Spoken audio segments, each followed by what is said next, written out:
अध्याय 11। क्या उसे ले जाया गया। स्वीकृति मिलने पर वू जियांगताओ खुशी खुशी मुड़ा और चला गया।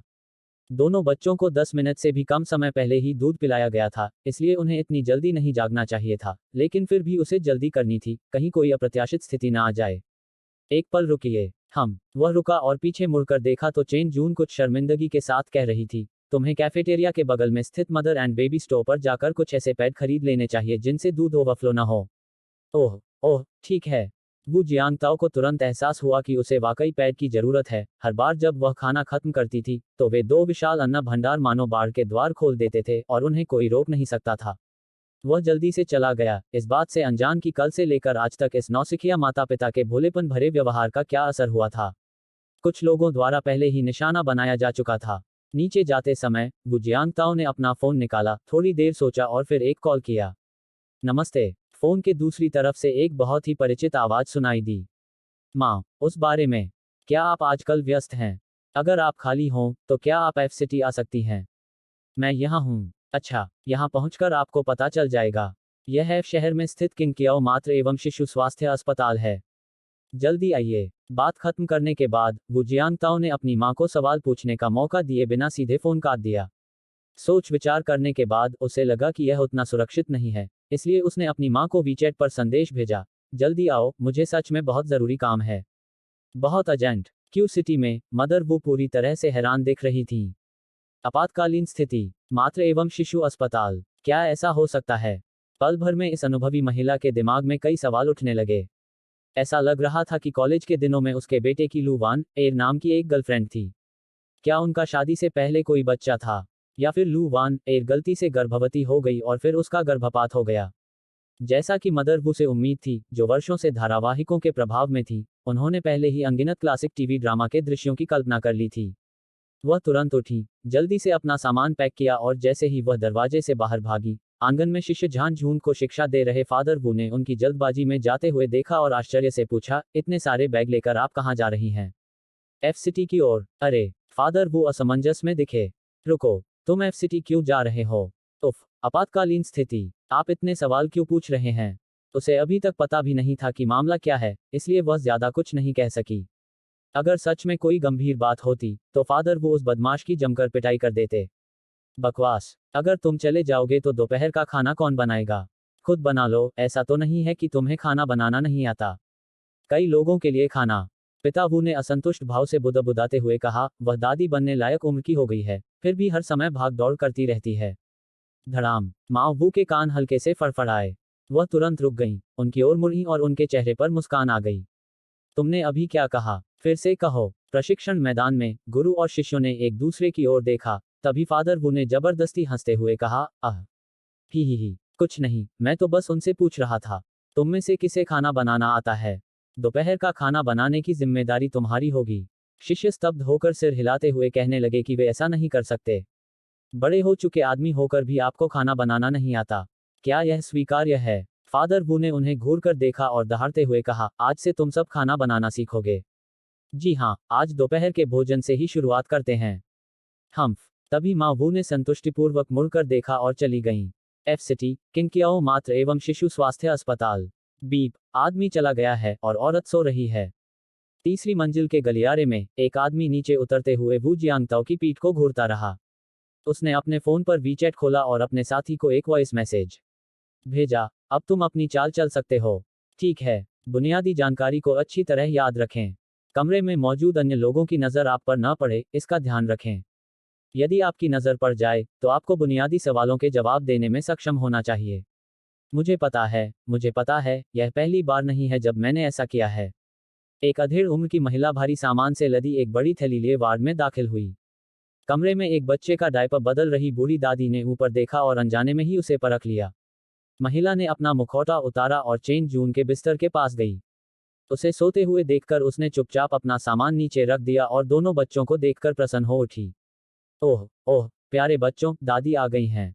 वो लड़का अपनी पत्नी और बच्चों की देखभाल करने के बजाय कहाँ भाग गया था। आवाज तेज नहीं थी, लेकिन बूढ़ी दादी ने उसे साफ साफ सुन लिया। उन्होंने सिर हिलाया, ऊपर देखा और धीरे से उससे कहा, दोनों बच्चों की देखभाल करते करते वे कल रात मुश्किल से सो पाए। तुम्हारा बेटा नाश्ता खरीदने नीचे गया है। ओह ओह धन्यवाद। अधेड़ उम्र की महिला ने मुड़कर देखा और उसकी आंखों में अस्वाभाविकता का एक अंश झलक उठा। वह कुछ हद तक हैरान थी, क्या ये नया जोड़ा और बूढ़ी दादी दोस्त थे? क्या आप हमारे जियांगताओ को जानते हैं? वो जियांगताओ, यह महत्वपूर्ण जानकारी कल गुप्त निगरानी के माध्यम से दूसरे साथी द्वारा प्राप्त की गई थी। हे, कल मैंने देखा कि दंपति बच्चों की देखभाल करते समय काफी परेशान हो रहे थे, इसलिए मैंने उन्हें कुछ तरकीबें सिखा दी। बूढ़ी दादी ने खुशी से कहा। ओह हाँ, अभी जब मैं ऊपर आया तो हमारे छोटे जियांग ने मुझे बताया कि वह बच्चों को नहलाने ले जा रहा है। वह जगह कहाँ है? प्रथम खंड पर है। ओह ओह धन्यवाद। मैं अब बच्चों को नहलाने जा रही हूँ। जब मैं वापस आऊं तो कृपया मेरे बेटे को बता देना। हम ठीक है। बोलते बोलते अधेड़ उम्र की महिला ने बच्चे का पालना धीरे से वार्ड से बाहर धकेल दिया। बूढ़ी दादी ने उसे कमरे से जाते हुए देखा और अपना मुखौटा वापस लगा लिया। उन्हें कुछ अजीब लगा, लेकिन चूंकि महिला ने बातचीत के दौरान स्वाभाविक रूप से वू जियांगताओ का नाम लिया था, इसलिए उन्होंने इस पर ज्यादा ध्यान नहीं दिया। उसके जाने के कुछ ही देर बाद वू जियांगताओ जल्दी से खाना लेकर लौट आई। अभी सुबह का समय था और कैफेटेरिया लगभग खाली था। चेन जून के बिस्तर पर पहुंचकर उसने सबसे पहले बच्चों की मां को देखा। उसे गहरी नींद में सोते देखकर उसने उसे परेशान नहीं किया और उसे थोड़ी देर और सोने दिया। हैं, दोबारा देखने पर उसे एहसास हुआ कि बच्चे का पूरा पालना गायब हो चुका था। किसी कारणवश वू जियांगताओ का दिल अचानक उछल पड़ा। उसने तुरंत बगल वाले बिस्तर पर लेटी बूढ़ी दादी से कहा, दादी, मेरे बच्चे कहाँ हैं? क्या कोई दाई उन्हें नहलाने ले गई? नहीं। बूढ़ी दादी ने ऊपर देखा, मुस्कुराते हुए उससे कहा, अभी अभी तुम्हारी माँ आई हैं। वो दोनों बच्चों को नहलाने के लिए नीचे पहली मंजिल पर ले गई हैं। देखो, ये वो सामान है जो उन्होंने अंदर आते ही जमीन पर रख दिया। चेतावनी, दोनों शिशुओं को अगवा कर लिया गया है। मुख्य मिशन सक्रिय शिशुओं को बचाओ। इनाम। वो जियांगताओ के पास बाकी लोगों को देखने का समय नहीं था। उसे लगा जैसे उसकी रीढ़ की हड्डी में सिहरन दौड़ गई हो और अचानक उसके सीने में एक बेकाबू बेचैनी भर गई। वह हैरान और गुस्से से भरा हुआ था। नहीं, असंभव, मैंने अभी अभी अपनी माँ को फोन किया था। अभी अभी वह व्यक्ति मेरी माँ तो बिल्कुल नहीं थी। क्या? बगल वाले बिस्तर पर लेटी बूढ़ी दादी अवाक रह गईं। अगर आप इस ऑडियो स्टोरी का नेक्स्ट एपिसोड और सबसे पहले सुनना चाहते हैं, टेलीग्राम ग्रुप ज्वाइन करें। वहां आपको प्रीमियम एक्सेस 99 रुपीज की पूरी जानकारी और एक्सक्लूसिव अपडेट्स मिलेंगी। लिंक डिस्क्रिप्शन और अबाउट में है। अध्याय 12 आ रहा है। फिर अचानक उसे एहसास हुआ, अरे नहीं, ये तो मानव तस्कर हैं। ये तो मानव तस्कर हैं। अगले ही पल बूढ़ी औरत फुर्ती से वार्ड से बाहर भागी और जोर से चिल्लाई, मदद करो, जल्दी करो, मदद करो। किसी ने चुपके से बच्चों को उठा लिया है। टकरा जाना। प्रसूति एवं स्त्रीरोग विभाग में तुरंत अफरा तफरी मच गई। डॉक्टर और नर्स तुरंत दौड़ पड़े और इसी क्षण अस्पताल के बिस्तर पर लेटी चेन जून भी नींद से जाग उठी। उसकी पहली नजर शिशुओं पर पड़ी। जियांगताओ, बच्चे कहाँ हैं? लगभग उसी समय जब हंगामा मच रहा था, प्रसूति एवं स्त्रीरोग विभाग की इमारत के बगल में एक छोटे से रास्ते पर बच्चे को गोद में लिए हुए महिला तुरंत तेजी से आगे बढ़ी और पास में मौजूद कई युवक तेजी से उसकी ओर दौड़ पड़े। दरअसल उन्होंने निगरानी से बचने के लिए सीढ़ियों का इस्तेमाल किया, इसलिए वे बहुत तेज नहीं चले। वार्ड में वो जियांगताओ का चेहरा पीला पड़ गया था। उसने चेन जून को कोई जवाब नहीं दिया, बल्कि अचानक बालकनी का दरवाजा खोला और बाहर की ओर दौड़ पड़ा। लगभग तुरंत ही उसने इमारत के किनारे एक महिला को नकाब पहने हुए बच्चे का बिस्तर धकेलते हुए दौड़ते हुए देखा। उस बिस्तर में वे दो परिचित नन्हे मुन्ने शांति से लेटे हुए थे। वहीं रुक जाओ, एक जोरदार दहाड़ के साथ वो जियांगताओ ने तेजी से इधर उधर देखा। जल्दबाजी में, बिना सोचे समझे, उसने अचानक हाथ बढ़ाकर बालकनी की बाहरी दीवार पर लगे पानी के पाइप को पकड़ लिया और खुद को बालकनी से नीचे फेंक दिया। वूश! पानी के पाइप से चिपके हुए वह एक हिस्से से नीचे फिसल गया, फिर लापरवाही से नीचे कूद गया और पार्किंग शेड पर बुरी तरह से जा गिरा। बूम! पार्किंग शेड की छत अचानक गिर गई। इस समय वू जियांगताओ के शरीर और बाहों पर खून दिखाई दिया, लेकिन वह इससे बेखबर लग रहा था। वह फिर से उछला और सड़क पर जा गिरा। वहीं रुक जाओ, वह दहाड़ा। पास और दूर से कई राहगीरों ने हैरानी से मुड़कर देखा, लेकिन महिला ने बच्चे का बिस्तर और भी तेजी से धकेला। सड़क के दूसरी ओर एक वैन उसकी तरफ आ रही थी। हरामी! वो जियांगताओ हैरान और क्रोधित दोनों था। उसने अचानक अपने पैरों से जोर लगाकर आगे बढ़ने की ठहाका लगाई। सौभाग्य से उसे बचपन से ही अपने पिता का मार्गदर्शन मिला था। हालांकि उसकी मार्शल आर्ट की कुशलता असाधारण नहीं थी, फिर भी आम लोगों से कहीं बेहतर थी। खासकर इस समय उसके अंदर जोश का उबाल था और उसकी विस्फोटक शक्ति असाधारण और आश्चर्यजनक थी। वूश! कुछ ही कदमों में वह महिला के पीछे पहुंच गया, लेकिन तभी अचानक कई युवक प्रकट हुए और उसका रास्ता रोक दिया। उसी समय बच्चे की गाड़ी धकेल रही महिला चिल्लाई, ये बच्चे चुरा रहे हैं, ये बच्चे चुरा रहे हैं। कुछ पल के लिए वहां से गुजर रहे लोगों को स्थिति समझ में नहीं आए और वे तुरंत मदद के लिए आगे नहीं आए। वूश, 3 हटे कट्टे युवक दौड़कर आए। एक ने पीछे से वू जियांगताओ की कमर पकड़ ली, दूसरे ने उसका बायां हाथ पकड़ा और तीसरे ने उसका दायां हाथ पकड़ लिया और तीनों ही अश्लील गालियां बक रहे थे। तुम क्या करना चाहते हो, बच्चे? किसी बच्चे को चुराना चाहते हो? मुझे लगता है कि तुम मौत की तलाश में हो, है ना? महिला को दोनों शिशुओं को उठाते हुए और वैन का दरवाजा खुलते ही किसी को उन्हें लेने के लिए हाथ बढ़ाते हुए देखकर वू जियांगताओ असहाय होकर देखता रहा। उसकी आंखें लाल हो गईं, उसका खून खौल उठा और उसने गुस्से से अपने पैर पटके। चटक चटक चटक, उसके भीतर से मानो धनुष की डोरी टूटने की आवाज गूंज उठी। एक भयंकर दहाड़ के साथ उसने अचानक अपना दाहिना हाथ उठाया और अपने दाहिने हाथ को पकड़े हुए उस विशालकाय व्यक्ति को पूरी तरह हवा में उठा लिया। उस व्यक्ति का चेहरा अचंभित था, उसे चक्कर आ रहा था क्योंकि वह हवा में उछला और जमीन पर जोर से गिरा। टकराना, धूल का एक बादल उठा। वह आदमी तुरंत बेहोश हो गया, उसका शरीर अनियंत्रित रूप से कांप रहा था। उसके बगल में खड़े बाकी 2 लोग स्तब्ध रह गए, लेकिन वू जियांगताओ के हाथ की हरकतें नहीं रुकीं। अचानक उसके खाली दाहिने हाथ ने पीछे की ओर एक बेहद जोरदार कोहनी का वार किया। धड़ाम, उसकी कोहनी पीछे खड़े व्यक्ति के चेहरे के दाहिने हिस्से पर जोर से लगी, जिससे उसका चेहरा अंदर धंस गया। पता नहीं कितने दांत टूटकर बाहर निकल गए। वह कुछ बार पीछे की ओर घूमा और सीधा नीचे गिर पड़ा, बेसुध।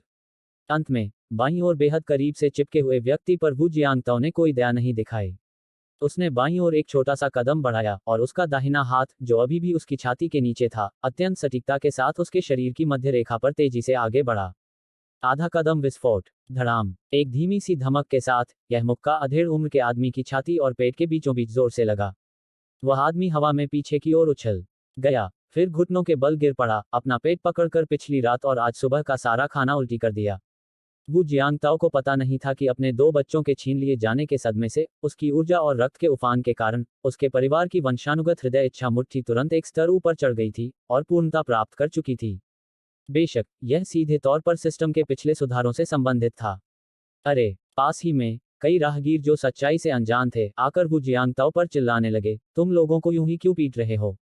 और आगे 2 बच्चों को ले जाने वाली महिला इस दृश्य को देखकर इतनी भयभीत हो गई कि वह कांप उठी, तुरंत कार का दरवाजा बंद कर लिया और बार बार चिल्लाई, जाओ जाओ। लेकिन वे, कोई बात नहीं, वे हमारे बारे में ज्यादा नहीं जानते, जल्दी करो, वह व्यक्ति इधर आ रहा है।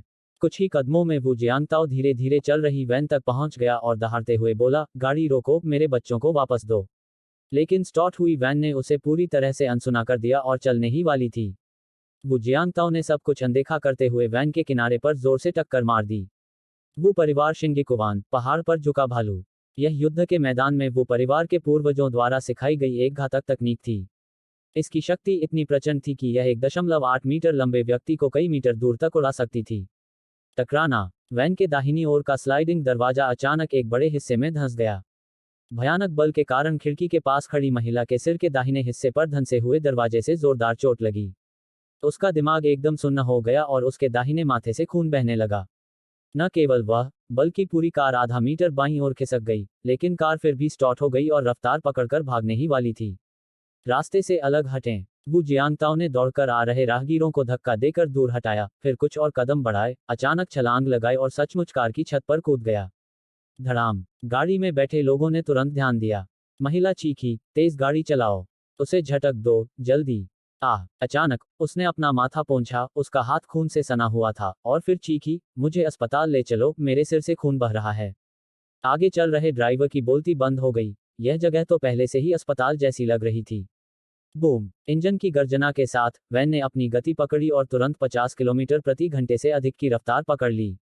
जैसे ही वह अगले मोड़ पर पहुंची, वह अचानक तेजी से मुड़ी और जोरदार आवाज हुई। टायरों के रगड़ने की तेज आवाज गूंज उठी, लेकिन वैन की छत पर बैठा वू जियांगताओ नीचे नहीं गिरा। उसने दोनों हाथों से पूरी ताकत लगाकर वैन की छत को कसकर पकड़ रखा था, और वह हिल भी नहीं रहा था। यह देखकर कि कार ने अभी अभी घूमना समाप्त किया था और उसके पास कोई अन्य क्रिया करने का समय नहीं था, छत पर बैठे वू जियांगताओ ने तुरंत अपना दाहिना हाथ उठाया और उसे जोर से नीचे पटक दिया। अध्याय 13, घातक प्रहार। बूम, कार की छत का एक छोटा सा हिस्सा टूटकर गिर गया, जिससे अंदर बैठे मानव तस्कर डर के मारे चीखने लगे। ये क्या हो रहा है? वे तो बस बच्चों को ले जाना चाहते थे, लेकिन इस आदमी का रवैया देखकर लग रहा था कि वो उनकी जान लेने पर तुला हुआ है। जल्दी करो, उसे झटक दो। लेकिन उन्हें नहीं पता था कि उस टक्कर के कारण वू जियांगताओ की दाहिनी हथेली को पकड़ने के लिए एक मजबूत गड्ढा मिल गया था। आगे चल रहे ड्राइवर ने पहले ही प्रतिक्रिया दे दी थी और मिनीवैन अचानक सड़क पर एक एस आकार में मुड़ गई। वू जियांगताओ का बायां हाथ, जिसे सहारा नहीं मिल रहा था, पकड़ नहीं बना पाया और वह दाईं ओर पलट गया। जैसे ही वह कार से गिरने वाला था, उसका बायां हाथ अचानक कार की छत पर बने गड्ढे में फंस गया और वह कार के दाहिनी ओर लटक गया और नीचे नहीं गिरा। कार की खिड़की के बाहर उस व्यक्ति को देखकर महिला डर के मारे चीख पड़ी। तब वू जियांगताओ को एहसास हुआ कि उसके पिछले बियर माउंटेन शोल्डर स्ट्राइक के कारण खिड़की के शीशे में दरार आ गई थी। उसके चेहरे पर एक भयंकर भाव आ गया। उसने अचानक अपनी दाहिनी कमर को मोड़ा और अपनी दाहिनी कोहनी से जोरदार प्रहार किया। टकराना। कार की खिड़की में तुरंत दरारें पड़ गईं, मानो वह टूटकर बिखरने ही वाली थी। तभी अंदर बैठी महिला ने तुरंत सूझबूझ दिखाते हुए चीखकर कहा, रुको।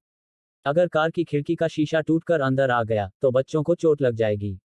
वूश। जैसे ही उसने यह सुना, वू जियांगताओ का दूसरा कोहनी का वार तुरंत रुक गया। उसकी आंखें लाल थीं और चेहरा जानलेवा इरादे से भरा हुआ था। उसने अंदर बैठे लोगों को घूरते हुए कहा, गाड़ी रोको, वरना मैं तुम्हें मार डालूंगा। मैं तुम्हें जान से मार डालूंगा। वह सचमुच हत्या करने के लिए प्रेरित हुआ था। लेकिन उसी क्षण भीतर मौजूद महिला, चाहे प्रेरित होकर या फिर अत्यधिक चतुराई से, एक बच्चे को उठाया, हाथ बढ़ाकर उसकी नाजुक गर्दन पकड़ ली और चिल्लाई, नीचे झुक जाओ, वरना मैं तुम्हारा गला घोंट दूंगी। अभी नीचे झुक जाओ। वो जियांगताओ हैरान और क्रोधित दोनों थे। कार की छत को कसकर पकड़े हुए उनके बाएं हाथ ने अचानक जोर लगाया और वे छत पर वापस उछल गए। गाड़ी से उतर नहीं सकता, बिल्कुल भी नहीं उतर सकता। इस क्षण वह वास्तव में शांत हो गया, छत पर वापस रेंग कर चढ़ गया, अपनी ऊर्जा को अपने डेंटियन में स्थिर किया और एक दहाड़ लगाई। कोई मेरे लिए पुलिस को बुलाओ। इस कार में बैठे सभी लोग मानव तस्कर हैं। जैसे ही उसकी दहाड़ सुनाई दी, सड़क के किनारे खड़े राहगीरों ने तुरंत अपने फोन निकाले और 110 डायल किया।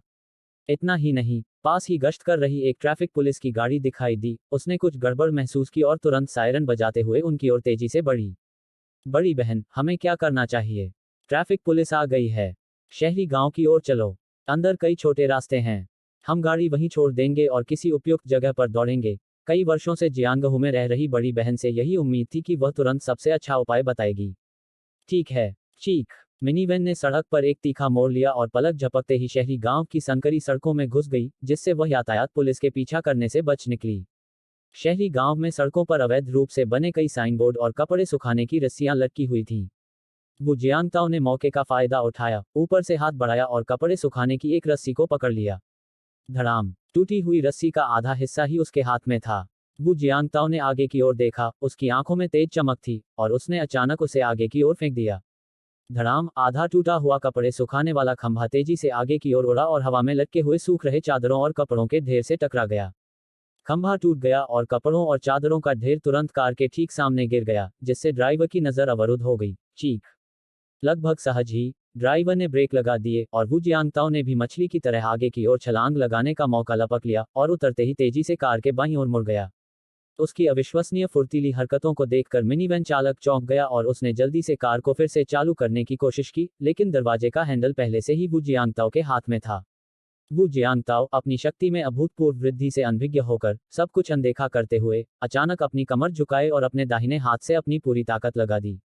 दरार। उसने जबरदस्ती कार का दरवाजा खोल दिया, जिससे अंदर बैठा ड्राइवर अवाक रह गया। अरे, ये क्या इंसान है?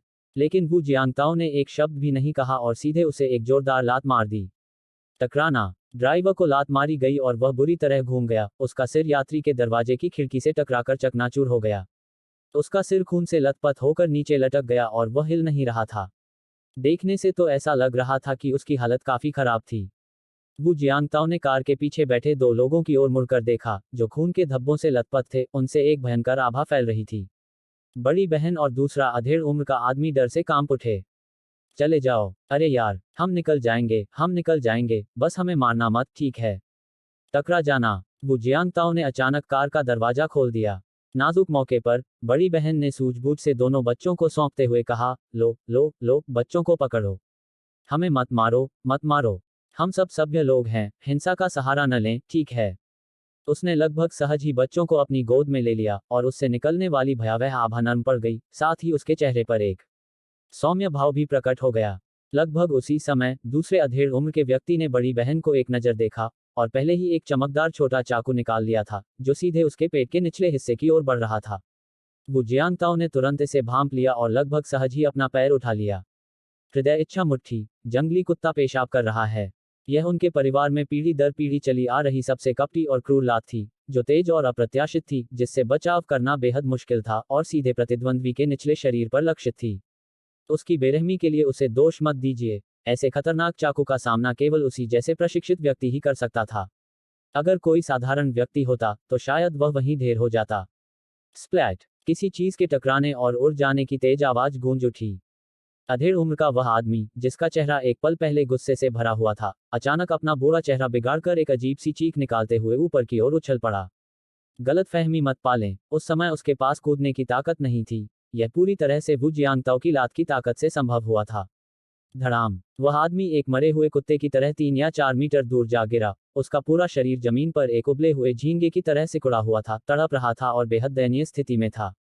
आह! बगल में खड़ी अधेड़ उम्र की महिला चीख पड़ी, पीछे मुड़ी और भागने के लिए गली में घुसने ही वाली थी। उसे देखकर वू जियांगताओ की आंखों में निर्मम चमक आ गई और वह उसे पीछे से लात मारने ही वाला था। रुको, हाथ ऊपर करो। उसकी परिधीय दृष्टि ने 2 पुलिस अधिकारियों को बंदूकें निकालते हुए दौड़ते हुए देखा। उसने तुरंत अपने पैर से बल हटा लिया, लात को हल्के हुक में बदल दिया और फिर ऊपर की ओर उठा लिया। यह लात देखने में सहज लग रही थी, लेकिन यह काफी चालाकी भरी थी। अधेड़ उम्र की महिला की आगे बढ़ने की गति अपरिवर्तित रही, लेकिन उसके दोनों पैर पीछे की ओर मुड़ गए। उसका शरीर ऊपर उठा, फिर वह सीधे नीचे गिर पड़ी। धड़ाम! उसके दोनों घुटने जमीन पर जोर से टकराए। Crack crack! 2 तीखी आवाजें फैलीं, और अगले ही पल अधेड़ उम्र की महिला घुटनों को पकड़कर जमीन पर लौटने लगी, दर्द से चीखने लगी, उसका पूरा बूढ़ा चेहरा पीड़ा से विकृत हो गया। रुको! अंततः दोनों पुलिस अधिकारी आ पहुंचे, उनकी बंदूकें वू जियांगताओ पर तनी हुई थीं। उन्होंने दूर से ही इस युवक द्वारा प्रदर्शित विनाशकारी शक्ति को आश्चर्यजनक रूप से देखा था और उन्होंने उस पर पूरी सतर्कता बरती। कहानी की निरंतरता बनाए रखने के लिए आज 2 अध्याय लगातार प्रकाशित किए जा रहे हैं। कृपया इन्हें इकट्ठा करें, मासिक टिकट और अनुशंसा टिकटों के साथ वोट करें। आह! अध्याय 14, ये सब तुम्हारी गलती है। अपने हाथों में पकड़े बच्चे को नीचे रखो, अपने हाथ ऊपर उठाओ, नीचे बैठ जाओ और अपना सिर ढक लो। ये मेरे बच्चे हैं, वू जियांगताओ ने गुस्से से घूरते हुए कहा, उसके अंदर की निर्ममता अभी भी कम नहीं हुई थी। मैं इन्हें क्यों मारूं? मैंने कहा, इन्हें नीचे रख दो। इंतजार! दूसरे अधिकारी के हाथ में मौजूद बंदूक नीचे झुक गई और उसने अपने साथी को भी वू जियांगताओ पर निशाना साधने से रोक दिया। उस व्यक्ति की बाहों में 2 छोटे बच्चे थे, इसलिए ऐसा करना बहुत खतरनाक था। तुम्हारे बच्चे? हाँ, वे हैं। मानव तस्कर, वू जियांगताओ ने ठंडे स्वर में कहा। इस समय दोनों बच्चे, शायद पहले हुई धक्का मुक्की के कारण, अचानक रोने लगे। पल भर में इस नौसिखिए पिता की नकारात्मक ऊर्जा गायब हो गई और उसकी जगह एक सौम्य भाव आ गया जब उसने दोनों बच्चों को गोद में झुलाया। रो मत, बच्चों, रो मत। हम अभी मम्मी के पास दूध लेने जा रहे हैं, हम अभी मम्मी के पास दूध लेने जा रहे हैं। बच्चों को दिलासा देते हुए उसने दोनों पुलिस अधिकारियों से कहा, दाईं ओर स्थित किराना स्टोर के बाहर निगरानी कैमरे लगे हैं, उनका निशाना ठीक यहीं है। उन्होंने अभी अभी हुई सारी घटना को रिकॉर्ड कर लिया होगा। आप लोग पहले जाकर सबूत इकट्ठा कर लीजिए। क्या आप मुझे और मेरे बच्चों को पहले किंगकियाओ मातृ एवं शिशु स्वास्थ्य अस्पताल ले जा सकते हैं? मेरे दोनों बच्चे भूखे हैं और उन्हें खाना खिलाना जरूरी है। वे कुछ ही दिन पहले पैदा हुए हैं, वे ज्यादा तनाव सहन नहीं कर सकते। बस थोड़ा इंतजार कीजिए, कुछ ही देर में एक गश्ती गाड़ी यहां पहुंच जाएगी। यह देखकर कि वह नाटक नहीं कर रहा था, दोनों पुलिस अधिकारियों ने अपनी पिस्तौलें म्यान में रख लीं। एक अधिकारी वू जियांगताओ पर नजर रखे हुए था, जबकि दूसरा बाकी 3 लोगों की जांच करने चला गया। एक नजर डालते ही अधिकारी ने तुरंत अपना वॉकी टॉकी निकाला और मुख्यालय को फोन किया, यहाँ किंगहे रोड पर कोई घायल है, यहाँ कोई घायल है, जल्दी एम्बुलेंस बुलाओ। जब वू जियांगताओ किंगकियाओ मातृ एवं शिशु स्वास्थ्य अस्पताल लौटे, तो बगल के प्रवेश द्वार पर काफी चहल पहल थी और कई लोग उन्हें देखने के लिए जमा थे। अनावश्यक परेशानी से बचने के लिए दोनों पुलिस अधिकारी उन्हें चुपके से पीछे के प्रवेश द्वार से ले गए। उन्होंने अपनी जैकेट भी उल्टी पहनी हुई थी, दरअसल सारा खून साफ दिख रहा था और उसे ढकना जरूरी था। जहां तक पहले की बात है, जब वह अस्पताल के बगल वाले प्रवेश द्वार से बाहर भागा था, पुलिस ने पहले ही इलाके को घेर लिया था और मातृ एवं शिशु स्वास्थ्य अस्पताल के डॉक्टर घटनास्थल पर इकट्ठा होकर जमीन पर पड़े तीनों लोगों को वहां से ले गए थे। जी हां, तीनों की हालत बेहद खराब थी। उनमें से जिसे उठाकर जमीन पर पटका गया था, वह बाहर से सबसे सही सलामत दिख रहा था, लेकिन उसे सबसे गंभीर चोटें आई थीं। मौके पर पहुंचे डॉक्टर काफी अनुभवी थे, छाती और पेट पर एक बार दबाने से ही उन्होंने तुरंत आंतरिक रक्तस्राव का पता लगा लिया और वहीं पर खून निकालना शुरू कर दिया। बाकी दो की बात करें तो एक के चेहरे पर धंसा हुआ हिस्सा था और शुरुआती जांच में चेहरे की हड्डी में फ्रैक्चर होने का संदेह था। दूसरे का पाचन तंत्र थोड़ा गड़बड़ लग रहा था और आगे की जांच की आवश्यकता थी। चूंकि किंकियाओ मात्र एवं शिशु स्वास्थ्य अस्पताल में आंतरिक और बाह्य चिकित्सा के उच्च कोटि के विशेषज्ञ नहीं थे, इसलिए ये तीनों वहां ज्यादा देर नहीं रुके और उन्हें तुरंत दूसरे अस्पताल में स्थानांतरित कर दिया गया। इसी बीच किंकियाओ मात्र एवं शिशु स्वास्थ्य अस्पताल के भीतर एक इमारत में लू वान एयर उपचार कक्ष से गंभीर चेहरे के साथ बाहर निकली। बाहर 13 मसालों की बोतल लिए एक फैशनेबल युवक उसकी ओर दौड़ा और उसके पहले शब्द थे, डॉक्टर ने क्या सुझाव दिया? क्या हम गर्भपात करा सकते हैं? उसकी बातें सुनकर लू वान एयर का चेहरा बदल गया और उसने ठंडे स्वर में उसे घूरते हुए कहा, वांग युआन, क्या तुम सच में चाहते हो कि मैं इस बच्चे का गर्भपात करा दूं? ओह, वांग युआन नाम के युवक का चेहरा तुरंत शर्मिंदगी से भर गया। नहीं, वान एयर, तुम जानती हो कि मेरा मतलब ऐसा नहीं था। मैंने बिना सोचे समझे बोल दिया, मैं गलत था। वांग युआन ने हल्के से खुद को थप्पड़ मारा। कैसा है? डॉक्टर ने क्या कहा? उन्होंने मेरी जांच की और कहा कि मेरी गर्भाशय की दीवार बहुत पतली है। अगर मैं इस बार गर्भपात करा लेती हूँ, तो भविष्य में दोबारा गर्भधारण करना लगभग असंभव हो जाएगा। उसने गंभीर चेहरे के साथ कहा। क्या गर्भाशय की दीवार बहुत पतली है? वांग युआन दंग रह गई। ऐसा हो ही नहीं सकता। क्या उस डॉक्टर को पता भी है कि वह क्या कर रही है? अगर उसे नहीं पता, तो क्या तुम्हें पता है? लू वान एयर ने उसे गुस्से से देखा। वांग युआन, ये सब तुम्हारी गलती है। अगर तुमने सही तरीके से सुरक्षा का इस्तेमाल किया होता, तो क्या मैं इस हालत में होती? तुम बदमाश, तुमने ही जियांग ताओ और मुझे अलग किया। अरे, क्या तुम समझदारी से काम ले सकते हो? इसमें मेरी क्या गलती है? क्या तुम्हारी कोई गलती नहीं है? मैं तो यह भी कहना चाहती थी कि तुम मुझसे कुछ ज्यादा ही चिपकी हुई थी। और अगर आप गर्भवती नहीं भी होती, तो क्या आप वाकई इस तरह से जीना जारी रखना चाहती थी? उसने वह वाक्य इसलिए नहीं बोला क्योंकि उसने तुरंत प्रतिक्रिया दी थी, बल्कि उसके सामने बैठी लड़की की आंखें पहले ही लाल हो चुकी थी। वह रोने लगी और खुद को उस पर फेंकते हुए अपना हैंडबैग उठाकर हताशा में उस बदमाश के सिर पर दे मारा। तुम अब भी बोलने की हिम्मत करते हो, तुम अब भी बोलने की हिम्मत करते हो। आह आह, वांग युआन की बुरी तरह पिटाई हुई और गलती से उसकी नाक पर जोर से चोट लगी, जिससे खून बहने लगा। धिक्कार है, पागल हो तुम, लू वान र। तुमने मुझे खून बहा दिया। फिर उस बदमाश ने अचानक उछलकर लू वान एयर की पीठ पर जोरदार थप्पड़ मारा। थप्पड़ से लू वान एयर वहीं घूम गई और पूरी तरह से अचेत होकर जमीन पर गिर पड़ी। बात यहीं खत्म नहीं हुई। जैसे ही वांग युआन दूसरा थप्पड़ मारने के लिए आगे बढ़ा, पीछे से अचानक एक जोरदार आवाज आई, रुको। तभी एक मजबूत हाथ प्रकट हुआ और उसे पकड़ लिया और उस बदमाश के थप्पड़ मारने वाले हाथ को मरोड़ते हुए उसकी पीठ के पीछे कर दिया। रुको, पुलिस! आह! वांग युआन को अभी तक समझ नहीं आया था कि क्या हो रहा है और उसने गुस्से में चिल्लाते हुए कहा, इस बदबूदार औरत ने शुरू किया। वू जियांग ताओ! वह जम गया और लू वान एयर भी आश्चर्य से वू जियांग ताओ को देखने लगी। उसके हाथ और चेहरा लाल थे, क्या वह खून था? और वह वास्तव में दोनों तरफ दो शिशुओं को पकड़े हुए था। यह कैसा दृश्य था? वहां तुरंत सन्नाटा छा गया और वू जियांग ताओ भी उन्हें देखकर थोड़ा अचंभित रह गया। वांग युआन, लू वानर, तुम यहाँ कैसे हो? वू जियांग ताओ की पूछताछ का सामना करते हुए वांग युआन का चेहरा शर्मिंदगी से भर गया था, लेकिन इस समय किसी कारण से इस बदमाश को अंदर ही अंदर एक अजीब सी खुशी महसूस हो रही थी, जबकि लू वान एक जमीन पर धंसी हुई पूरी तरह से असहज महसूस कर रही थी। उसे समझ नहीं आ रहा था कि वू जियांग ताओ का सामना कैसे करे। वाह वाह वाह! उसकी गोद में बैठे दोनों बच्चे लगातार रो रहे थे और वह उन्हें चुप नहीं करा पा रहा था। उसके पास इन दोनों बच्चों को संभालने का समय नहीं था, इसलिए उसने बस इतना कहा, मुझे कुछ और काम है, बाद में बात करेंगे। इतना कहकर वह अपने बगल में खड़े एक अधिकारी की ओर मुड़ा। माफ कीजिए, अधिकारी जी, क्या आप कृपया मेरे साथ थोड़ी देर के लिए ऊपर आ सकते हैं? दोनों बच्चे अभी इसी हालत में हैं, मुझे तुरंत वापस जाना होगा। दोनों पुलिस अधिकारियों ने एक दूसरे की ओर देखा और तुरंत फैसला किया। एक अधिकारी वहीं रुककर मामले को संभालेगा और दूसरा वू जियांग ताओ के साथ अस्पताल भवन में जाएगा। बाकी बचे अधिकारी ने वांग युआन को ठंडी निगाहों से देखा। इस आदमी ने सच में एक औरत को इतनी जोर से मारा? बेटा, मुझे बताओ, आखिर हुआ क्या था? सच बताओ, मैं तुम्हें चेतावनी देता हूँ। अगर उसे चोट लगी, तो तुम पर उपद्रव भड़काने का आरोप लगेगा। यह सुनकर लू वान एयर, जो अभी भी जमीन पर बैठकर रो रही थी, ने धीरे से अपनी नजरें हटा लीं। अध्याय 15, परिणाम। इस समय वांग युआन को समझ नहीं आ रहा था कि क्या कहे।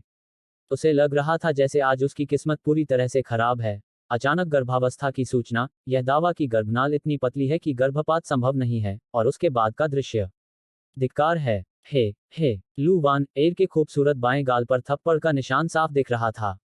वह बुरी तरह से परेशान थी और इस तरह रो रही थी कि दया आ रही थी। वांग युआन, मैंने तुम्हें गलत समझा, कमीने। हरामी। पुलिस वाले, इसे गिरफ्तार करो। मैं इस पर मुकदमा करूंगी। इसकी हिम्मत कैसे हुई मुझे मारने की? मेरे पिता और भाई ने मुझे कभी नहीं मारा, पूरी जिंदगी में एक बार भी नहीं। अरे, गलतफहमी, गलतफहमी। नाक से बहते खून को पोंछते हुए वांग युआन ने जल्दी से माफी मांगते हुए मुस्कुराया। मैंने ताइक्वांडो का अभ्यास किया है, मैं बस सहज प्रतिक्रिया दे रहा था, बिल्कुल स्वाभाविक। मेरा ऐसा करने का कोई इरादा नहीं था। डॉट डॉट डॉट उस पल, लू वान एर गुस्से से इतनी चूर हो गई कि उसे हंसी आ गई। उसने उस लड़के की असलियत जान ली थी। उसे घृणा भरी निगाहों से घूरते हुए उसने अचानक अपना माथा पकड़ लिया। मेरा सिर चकरा रहा है।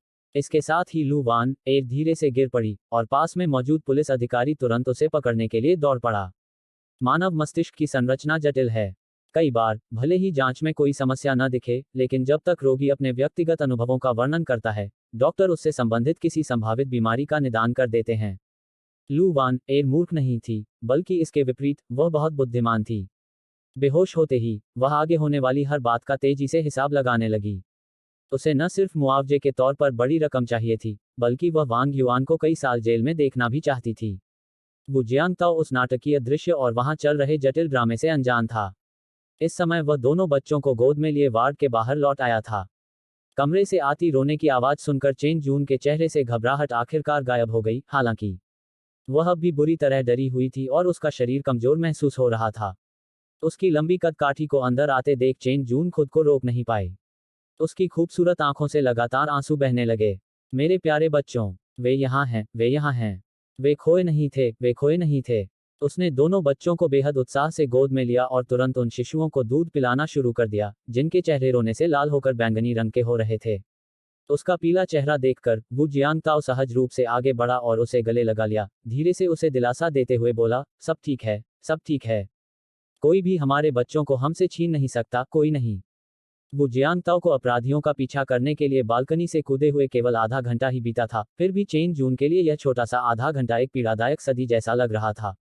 अगर वह उन्हें पकड़ नहीं पाता तो क्या होता? अगर सचमुच ही बच्चों को ले जाया गया होता तो क्या होता? अगर उसने अपने बच्चों को खो दिया, तो वह अपना शेष जीवन कैसे जिएगी? अपने माता पिता के साथ के बिना, भविष्य में इन दोनों बच्चों का क्या होगा? क्या वे अच्छी तरह से जीवन जी पाएंगे? 29 से कुछ मिनटों के संक्षिप्त समय में, ये सारे सवाल उसके मन में उठने लगे। हर सवाल से उसका सीना भारी हो गया और दिल असहनीय पीड़ा से भर गया। उसके पास इनमें से किसी का भी जवाब नहीं था, न ही वह उस भविष्य की कल्पना कर सकती थी। वह उस भयावह भविष्य की कल्पना भी नहीं कर सकती थी और न ही हिम्मत कर सकती थी, भले ही बगल वाले बिस्तर पर लेटी बूढ़ी दादी उसे बार बार भरोसा दिला रही थी कि सब ठीक हो जाएगा, पुलिस को बुला लिया गया है और वे दोनों बच्चों को तुरंत ढूंढकर वापस ले आएंगे। लेकिन चेन जून एक शब्द भी नहीं सुन पा रही थी, वह टूटकर बिखरने की कगार पर थी। सौभाग्य से, वू जियांगताओ दोनों शिशुओं को सुरक्षित वापस ले आए। इस क्षण, चेन जून को अपने सामने खड़े उस व्यक्ति से सुरक्षा का गहरा एहसास हुआ। आपका बहुत बहुत धन्यवाद, आपने इन बच्चों को बचा लिया। चेन जून बच्चों को दूध पिलाते हुए और वू जियांगताओ के सहारे झुकते हुए धीरे से कुछ बुदबुदाया। वार्ड के दरवाजे पर खड़े पुलिस अधिकारी ने अंदर हलचल सुनी और राहत की सांस ली। ऐसा लग रहा था कि वू जियांगताओ नाम का यह मार्शल आर्टिस्ट वाकई पीड़ित पक्ष का सदस्य था। यह सोचकर उसने अपना वॉकी टॉकी उठाया और कमांड सेंटर से संपर्क करना शुरू कर दिया। डॉट डॉट डॉट जी हाँ, घटना की पुष्टि हो गई है। उनकी स्थिति विशेष है। मैं अस्पताल में ही वू जियांगताओ का बयान लेने की अनुमति चाहती हूँ। जी हाँ, मैं पूरी जानकारी जुटाकर अस्पताल से निगरानी फुटेज और पूरी घटना की फुटेज लेकर आऊंगा। डॉट डॉट डॉट जल्द ही बयान दर्ज करने की प्रक्रिया शुरू हो गई। नाम, वू जियांगताओ। घर का पता 67 फानहुआ स्ट्रीट, एलसी जिला, क्यू शहर, एम प्रांत। हमने अभी अभी निगरानी फुटेज की समीक्षा की है। आपकी मार्शल दाव शक्ति पूर्णता के स्तर तक पहुंच चुकी है। आपने समय रहते सुरक्षा ब्यूरो को इसकी सूचना क्यों नहीं दी? आज से पहले मैं पूर्णता के स्तर तक नहीं पहुंचा था। वू जियांगताओ ने सिर हिलाया। अगर मैं शुरू से ही संपूर्णता की अवस्था में होता, तो यहां से कूदने पर मुझे कोई चोट नहीं लगती। आप मेरे पहली मंजिल पर कूदने का वीडियो क्लिप निकाल सकते हैं और किसी मार्शल दाव विशेषज्ञ को दिखा सकते हैं, उन्हें पता चल जाएगा। ओह, पुलिस अधिकारी ने भौहें चढ़ाते हुए पूछा, तो फिर असल में हुआ क्या था? जब उन तीनों ने मुझे पकड़ लिया, तो मैंने जी जान से संघर्ष किया। उस स्थिति ने मेरे शरीर में ऊर्जा और रक्त को तुरंत प्रवाहित होने दिया, जिससे मुझे अवरोध को पार करने और पूर्णता के स्तर में प्रवेश करने में सफलता मिली। अधिकारी कुछ पल के लिए चुप हो गया। तभी उसके ईयरपीस के जरिए भेजे गए विश्लेषण ने पुष्टि की कि जवाब उसके बयान से मेल खाता है। वैसे देखा जाए तो यह समूह वाकई बदकिस्मत था। उन्होंने सभी लोगों में से एक संभावित मार्शल दाव विशेषज्ञ को ही उकसाया। हुआशिया के पुनरुत्थान के साथ पिछले 1-2 दशकों में हुआशिया मार्शल आर्ट्स को नई ऊर्जा मिली है। मार्शल दाव समुदाय तेजी से सक्रिय हो रहा है, जिसका प्रमाण हाल के वर्षों में लघु वीडियो प्लेटफॉर्म पर विभिन्न पारंपरिक राष्ट्रीय मार्शल आर्ट रूपों की अचानक बढ़ती लोकप्रियता से मिलता है। सबसे महत्वपूर्ण बात यह है कि अभ्यासकर्ताओं को एक बार जब वे पूर्णता के स्तर तक पहुंच जाते हैं, तो उन्हें इसकी सूचना सुरक्षा ब्यूरो को देनी होगी। मार्शल आर्टिस्ट बेहद शक्तिशाली और खतरनाक होते हैं। हालांकि दैनिक जीवन में उन पर कड़ी निगरानी नहीं रखी जाती, फिर भी आम लोगों की तुलना में उन पर कई तरह की पाबंदियां होती हैं, जैसे मनमाने ढंग से हमला करने की मनाही और किसी संगठन या क्लब में शामिल होने के लिए सख्त शर्तें। जाहिर है, आज वू जियांगताओ जैसी स्थिति में उनका कदम उठाना बिल्कुल जायज था। न केवल इसलिए कि इन तस्करों ने उसके बच्चों को चुराया, बल्कि अगर वे किसी और के भी होते, तो भी वह बिना किसी जिम्मेदारी के न्यायसंगत रूप से हस्तक्षेप कर सकता था। घटनास्थल पर मौजूद गवाहों और अस्पताल व सड़कों से प्राप्त निगरानी फुटेज के आधार पर यह गिरोह, जिसका नेतृत्व मुख्य रूप से एक अधेड़ उम्र की महिला कर रही थी, एक संगठित और सुनियोजित आपराधिक गिरोह था। इसके अलावा जब उनके कारनामों का पर्दाफाश हुआ, तो उन्होंने सीधे सीधे छीन झपट का बेहद क्रूर तरीका अपनाया और पीछा करने के दौरान उनमें से एक ने जानबूझकर नुकसान पहुंचाने के इरादे से एक खतरनाक हरकत भी की। ठीक है, श्री वू, यह बयान यहीं समाप्त होता है। कृपया अगले 2 दिनों के भीतर सुरक्षा ब्यूरो में अपना पंजीकरण करवाएं। सुरक्षा ब्यूरो को मार्शल आर्टिस्ट के रूप में आपकी पहचान प्रमाणित और पंजीकृत करनी होगी। यदि आप इच्छुक हैं, तो आप हमारे एफ-सिटी गैरिसन कमांड में पेशेवर प्रमाणन के लिए भी आवेदन कर सकते हैं और पेशेवर विकास का मार्ग अपना सकते हैं। समझ गया, बहुत बहुत धन्यवाद। वू जियांगताओ ने भी गहरी सांस छोड़ी और अपने सामने खड़े युवा पुलिस अधिकारी को बड़ी प्रशंसा से देखा। उसने कुछ देर पहले ही अधिकारी को कमांड सेंटर को फोन करने के लिए बाहर जाते सुना था, जिसमें बताया गया था कि वू जियांगताओ बाहर नहीं जा सकता और उसका बयान यहीं दर्ज करना जरूरी है। अध्याय 16। अचंभित युवा पुलिस अधिकारी ने हाथ बढ़ाया और उनसे हाथ मिलाया। स्वागत है आप जैसे उस्ताद के साथ। हो सकता है कि भविष्य में हमें सहयोग करने के अवसर मिलें। वू जियांगताओ जैसे पेशेवर स्तर की ताकत वाले मार्शल आर्टिस्ट को विशेष परिस्थितियों में सहायता के लिए सुरक्षा ब्यूरो द्वारा भर्ती किए जाने की बहुत संभावना है। ओह हाँ, वू जियांगताओ को कुछ याद आया। वे 6 लोग कैसे हैं? 2 लोगों की मौत हो गई, एक विकलांग हो गया और 3 गंभीर रूप से घायल हो गए। खैर, अस्पताल के प्रवेश द्वार के पास खड़े तीनों लोग ठीक थे, बस गंभीर रूप से घायल थे। बाद में शहरी गांव में वू जियांगताओ ने बस वही किया जो उसने कहा था। असल में अधेड़ उम्र की महिला भी बच नहीं पाती, लेकिन पुलिस पहले ही घटनास्थल पर पहुंच चुकी थी, इसलिए उसे जानलेवा वार करने का मौका नहीं मिला। इस बारे में बात करते हुए युवा पुलिस अधिकारी ने अवाक होकर सिर हिलाया। उनकी बदकिस्मती तो होनी ही थी, सीधे आप जैसे उस्ताद से टकरा गए। ठीक है, हमारे पास जो जानकारी है, उसके आधार पर हो सकता है कि उनके पीछे कई बड़े स्वार्थों और संगठनों का हाथ हो।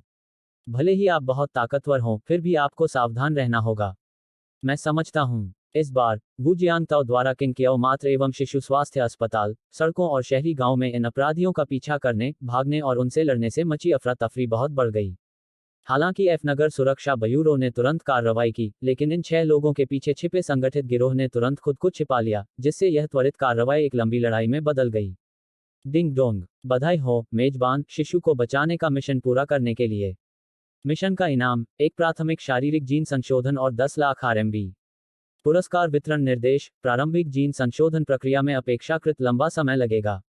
इस दौरान मेजबान को शारीरिक क्षमता, संज्ञानात्मक क्षमता और दृष्टि जैसे शारीरिक गुणों में सुधार महसूस होगा। नकद पुरस्कार के लिए कृपया संचालन के लिए सिस्टम की आवश्यकताओं का पालन करें। वितरण 7 दिनों के भीतर पूरा हो जाएगा। वार्ड में वापस आते ही वू जियांगताओ फिर से व्यस्त हो गए। जी हाँ, दोनों बच्चों ने फिर से एक ही समय पर शौच किया। उनके दूध पीने का चक्र नियमित था, इसलिए दोनों नन्हे मुन्नों ने लगभग एक ही समय पर शौच किया। जैसे ही वह अपना काम खत्म करके निकला, अचानक उसके शरीर पर लगा फोन वाइब्रेट हुआ। माँ आ गईं। इतनी जल्दी तो नहीं आनी चाहिए थी। उसने फोन उठाया और देखा कि फोन करने वाला वास्तव में फैट ड्रैगन था। हेलो फैट ड्रैगन, छोटी जियांग। दूसरी तरफ से उस बदमाश की घटिया आवाज आई। सुना तुमने? लू वान एयर का एक्सीडेंट हो गया और उसे अस्पताल में भर्ती कराया गया है, ठीक उसी किंगकियाओ मात्र एवं शिशु स्वास्थ्य अस्पताल के पास जहां तुम कल गई थी। वह नाम सुनते ही वू जियांगताओ के चेहरे पर थोड़ी उदासीनता झलक उठी। अब उसका मुझसे कोई लेना देना नहीं है, आपको मुझे यह बताने की जरूरत नहीं है। ओह, ठीक है, क्या आप एक और काम करके मेरे लिए कपड़े ला सकते हैं? फेड ड्रैगन थोड़ा असमंजस में था। कपड़े लाओगे? रुको, तुम कल वापस नहीं आए। क्या तुम अस्पताल में ही रहने की योजना बना रहे हो? नहीं, तुम्हें आखिर हुआ क्या है? अपने भाइयों को बताओ, अगर हम मदद कर सकते हैं तो हम संकोच नहीं करेंगे। छोड़ो इसे, तुम लोग इसमें मदद नहीं कर सकते। जो हुआ वो मुझे ठीक से नहीं पता। शायद अगर मैं बता भी दूं तो तुम्हें यकीन न हो। बस थोड़ी देर बाद आ जाना और खुद देख लेना। ठीक है फिर। फेड ड्रैगन ने फोन काट दिया और लिटिल वो और ओल्ड मैन नोक को पुकार कर कहा, दोस्तों कुछ गड़बड़ है। स्विच। दोनों बदमाश तुरंत अपने फोन नीचे रख कर देखने लगे, तभी उन्हें उसकी आवाज सुनाई दी। हमने अभी सुना है कि लू वान एर भी किंगकियाओ मात्र एवं शिशु स्वास्थ्य अस्पताल में है, और अब जियांग जियांग भी वहीं है। मुझे इस बारे में बहुत बुरा लग रहा है। क्या? वे दोनों तुरंत चौंक कर उठ खड़े हुए। अरे, छोटी जियांग जियांग वहां क्या कर रही है? तुमने हमें कल रात पहले क्यों नहीं बताया? अरे, बकवास करना बंद करो। जियांग जियांग के लिए 2 जोड़ी कपड़े ले आओ, और चलो जल्दी से जाकर देखते हैं कि क्या हो रहा है।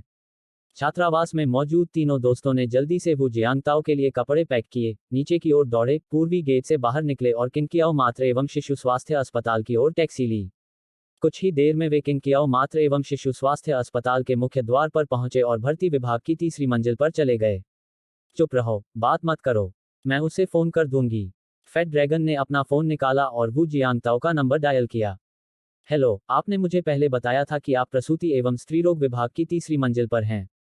आपका बेड नंबर क्या है? ओह, 3रा बिस्तर, मिल गया, मैं यहीं हूँ। दरवाजे के ठीक बाहर। वे तीनों सीधे अंदर चले गए, और फिर वे जम गए। क्या यह नहीं है? क्या यह हमारी एम यूनिवर्सिटी की देवी चेन जून नहीं है? वू जियांगताओ ने अपना सिर घुमाकर उन्हें देखा। मोटा ड्रैगन, छोटा वो, बूढ़ा नोंग, तुम सब यहाँ क्यों हो? चेन जून।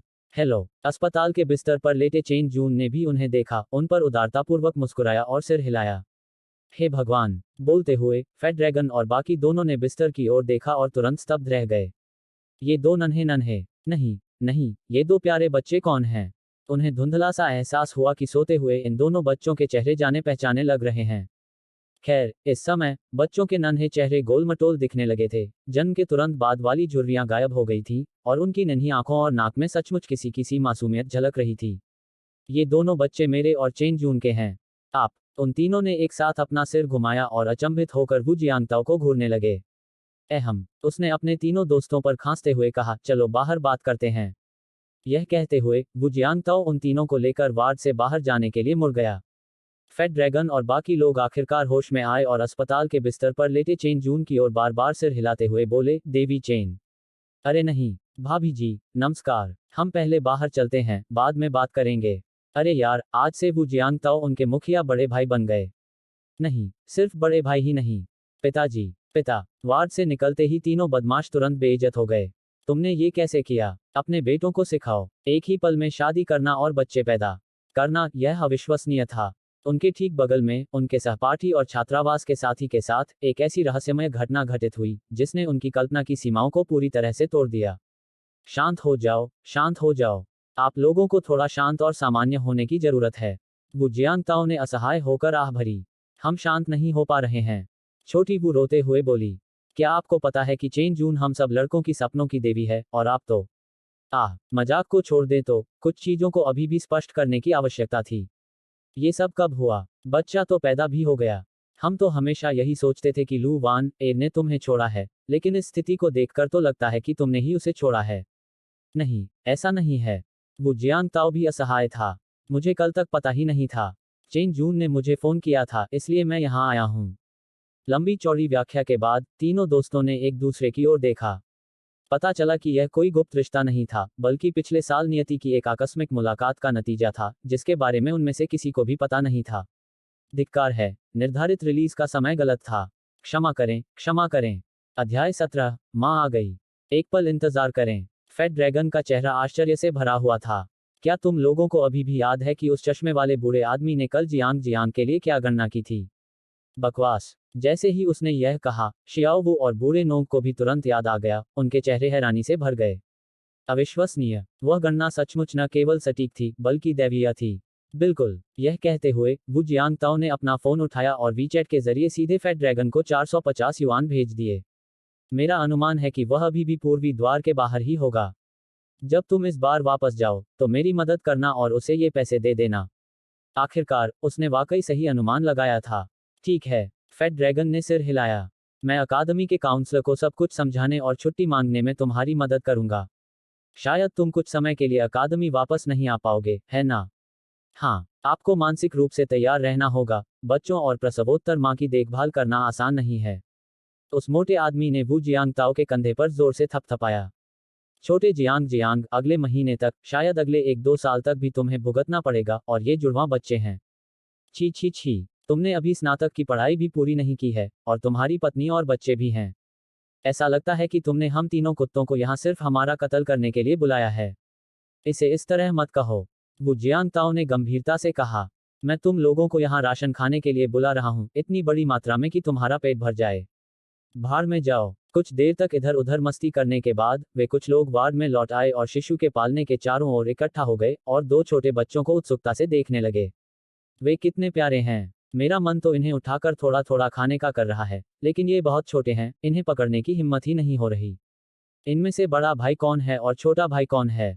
चुप रहो, तुम दोनों बदमाशो, चुप रहो। उन्हें जगाओ मत। अस्पताल के बिस्तर पर लेटी चेन जून को उन तीनों को बच्चों को देखकर झगड़ते हुए देखना मजेदार लग रहा था और वह मुस्कुराए बिना नहीं रह सकी। वे ड्रैगन और फीनिक्स जुड़वा हैं। क्या मैंने अभी अभी यही नहीं कहा था? वो जियांगताओ ने शांत स्वर में कहा। फेड ड्रैगन, शियाओवू और ओल्ड मैन नोंग ने अवाक होकर अपना सिर घुमाया, मानो उनकी आंखों से आग निकल रही हो। धिक्कार है, वे सचमुच इस आदमी की जमकर पिटाई करना चाहते थे। ये तो बहुत ही शानदार है। क्या ये सचमुच ड्रैगन और फीनिक्स जुड़वा हैं? कमीने, क्या तुम इन्हें पकड़ना चाहते हो? चलो, ये बहुत आसान है, मैं तुम्हें सिखा दूंगा।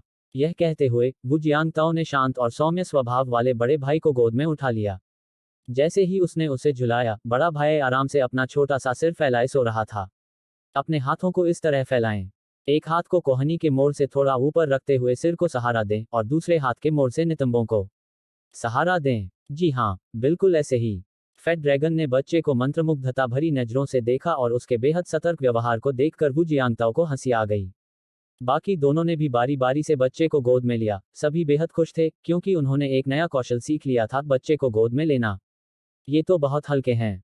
शाओ वू ने कुछ बुदबुदाया। हाँ, क्योंकि वे जुड़वा हैं, इसलिए दोनों बच्चों का वजन 4 कैटी से थोड़ा अधिक है। आमतौर पर एक बच्चे का वजन 6 या 7 कैटी के आसपास होता है, और कुछ का वजन 10 कैटी तक भी पहुंच सकता है। ओह, हाँ, लू वान ए भी किंगकियाओ में है, और वह अस्पताल में भर्ती है।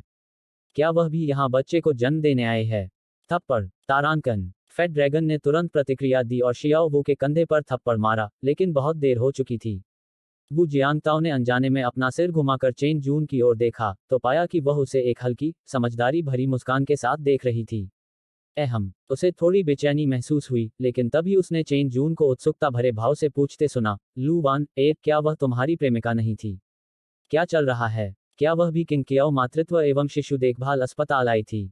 हालांकि वो वू जियांगताओ के साथ नहीं थी, लेकिन उसके दो बच्चों का जैविक पिता वही था। चेन जून ने पहले चुपके से अकादमी में उसका पीछा किया था और स्वाभाविक रूप से जानती थी कि लू वान एर उसकी प्रेमिका थी, जिसके साथ वो 1 साल से ज्यादा समय से डेटिंग कर रहा था। इस साल उसका पेट ज्यादा दिखने लगा था, इसलिए उसने लंबी छुट्टी ले ली थी और अकादमी में चीजों पर नजर नहीं रख पा रही थी। लेकिन हालात देखकर तो ऐसा लग रहा था कि उन दोनों का ब्रेकअप हो गया है। ओह, आज सुबह जब मैं बच्चों को लेकर वापस आ रही थी, तो रास्ते में उससे मुलाकात हो गई। वो वांग युआन के साथ थी, पता नहीं क्या कर रही थी। वो जियांगताओ ने ईमानदारी से जवाब दिया। उसका पेट बड़ा नहीं है, तो वो यहाँ बच्चे को जन्म देने तो नहीं आई है ना? ओह, हाँ, हमारा ब्रेकअप हो गया था। फेड ड्रैगन और उसके दोनों भाइयों ने एक दूसरे की ओर देखा, आंख मारी और इशारे किए। हमारा भाई जियांग तो हद से ज्यादा ईमानदार है। क्या वो बस इतना नहीं कह सकता था, हमारा ब्रेकअप हो गया है, और मुझे नहीं पता वो क्या कर रही है, और बात वहीं खत्म कर देता? हे भगवान, उसने न सिर्फ ईमानदारी से कबूल किया बल्कि कुछ अनुचित बात भी बोल दी। इससे हमारी 405 की प्रतिष्ठा को ठेस पहुंचती है। आप ही समझा दीजिए तो कैसा रहेगा? बूढ़े नोग ने मोटे ड्रैगन को इशारा किया, लेकिन उस मोटे ने गुस्से से अपना चेहरा झटक दिया। दफा हो जाओ, मुझे बोलने की क्या जरूरत है? वू जियांगताओ की व्याख्या सुनने के बाद चेन जून का चेहरा अपेक्षाकृत शांत रहा, न तो उदासी और न ही खुशी दिखाई दी, लेकिन माहौल तुरंत असहज हो गया। जैसा कि हमारे एम विश्वविद्यालय के विद्वान देवी से उम्मीद थी, वही आभा। फेड ड्रैगन और बाकी दोनों ने जल्दी से एक बहाना ढूंढा और बिना किसी औपचारिकता के उसे वहीं छोड़कर भाग गए। उनके जाने के कुछ ही समय बाद वू जियांगताओ के फोन पर लगातार 3 वीचैट संदेश आए। जब उसने उन्हें खोला तो वे उसके दोस्तों द्वारा भेजे गए लाल लिफाफे थे। फेड ड्रैगन, अरे बदबूदार बच्चे, अगर तू मेरा भाई है तो इसे स्वीकार कर ले। अगर तूने मना करने की हिम्मत की तो मैं तुझसे झगड़ा कर लूंगा। शाओ वू, पिताजी, लाल लिफाफा स्वीकार कीजिए। अगर आप स्वीकार नहीं करेंगे तो आप मेरे बेटे हैं। बूढ़ा नोंग, अरे बदमाश, मेरी लाल लिफाफा लेने से इनकार करने की हिम्मत कैसे हुई। वो जियांगताओ अपनी हंसी नहीं रोक पाए। दिखावा किए बिना उन्होंने तुरंत स्वीकार करें पर क्लिक कर दिया। हे भगवान, फेड ड्रैगन ने 3000, शियाओ वू ने 2000 और बूढ़े नोंग ने तो 5000 भेज दिए। उन तीनों ने मिलकर उसके लिए 10,000 युआन जमा किए थे। वे जानते थे कि उसका परिवार धनी या प्रतिष्ठित नहीं था, और चूंकि उसने अभी तक स्नातक की उपाधि प्राप्त नहीं की थी और उसके पास नौकरी भी नहीं थी, इसलिए उसके पास निश्चित रूप से ज्यादा पैसा नहीं होगा, इसलिए उन्होंने जानबूझकर बड़ी मात्रा में धन भेजा।